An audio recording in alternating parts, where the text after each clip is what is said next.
Her fingers pressed down on my daughter's skull, forcing her into the fountain. The water churned as my little girl thrashed, bubbles breaking the surface like frantic cries. My mother-in-law's face was tight, her teeth bared as she hissed, "We don't need a child like this." I moved before thought. My arms pulled my daughter free, her small body clinging to me, coughing water, shaking like a dying bird. I looked at my mother-in-law. She didn't flinch. She straightened her clothes as if what she had done was no crime at all. My daughter buried her face into my chest, whispering through shallow breath, words so fragile I almost missed them. "Daddy," she said, "Mommy doesn't want me." Everything inside me stilled.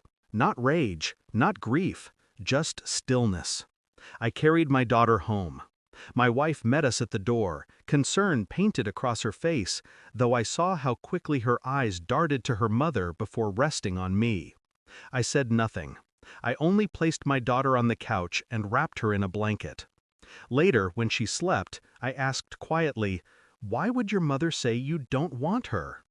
My wife's expression faltered for just a moment. Then she smiled too quickly, the way liars do. "You're imagining things."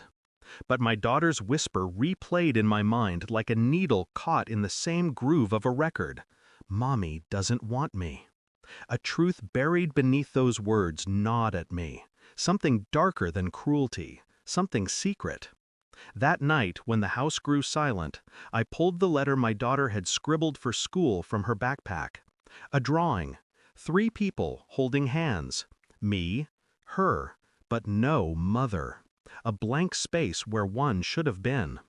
Children don't lie the way adults do. They bleed truth in shapes and colors. And I began to wonder, whose child was she really? I didn't accuse, I didn't confront, I watched.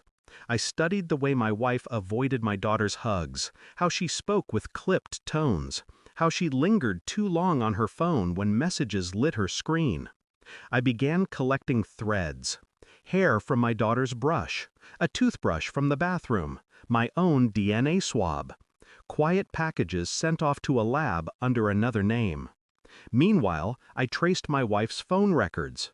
Calls at odd hours, a number saved under a false name, bank transfers that didn't match our life. The pieces whispered to each other in the silence of my nights. I kept my mask perfect. I smiled at family dinners. I kissed her cheek before work. I held my daughter in my arms as if the world was still whole. But beneath the calm, I counted days. I sharpened myself into patience. And then the results came. The envelope trembled only once in my hand before I opened it. The paper was clinical, cold, no room for misinterpretation. My daughter was not my wife's child. Not biologically, not legally, not in any way that could bind them. She had hidden it.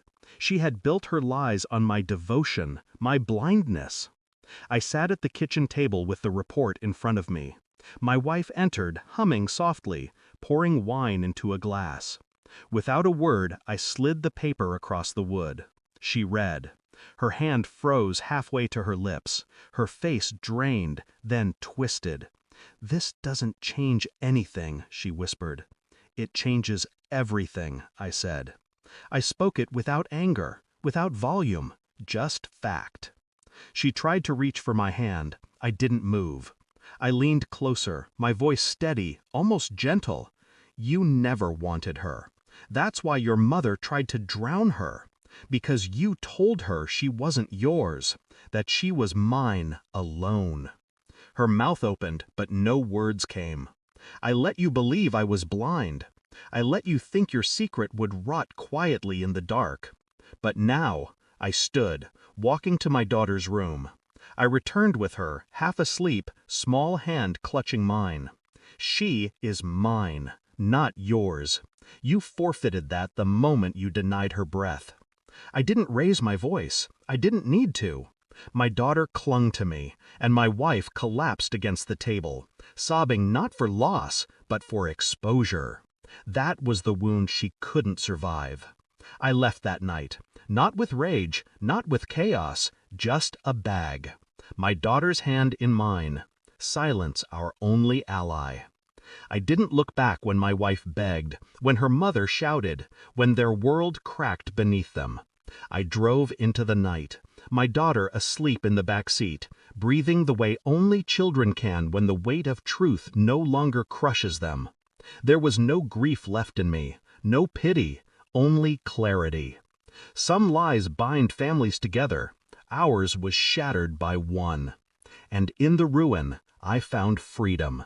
The last thing I whispered to myself before the road swallowed us whole was simple. She is mine, and I am no longer yours. Thanks for watching. Don't forget to like, share, and comment.